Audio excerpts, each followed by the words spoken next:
Hello hello नमस्ते नमस्ते good evening.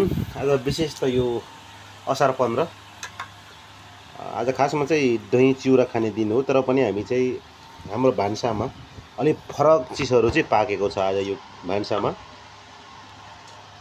हामीले दही पनि लिएका छौँ।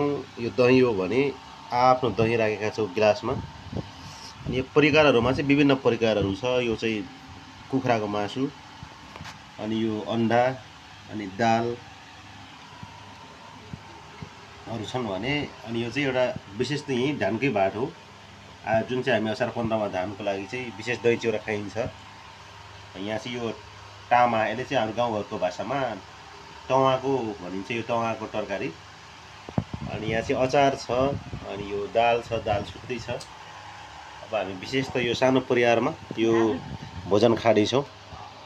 Okay okay.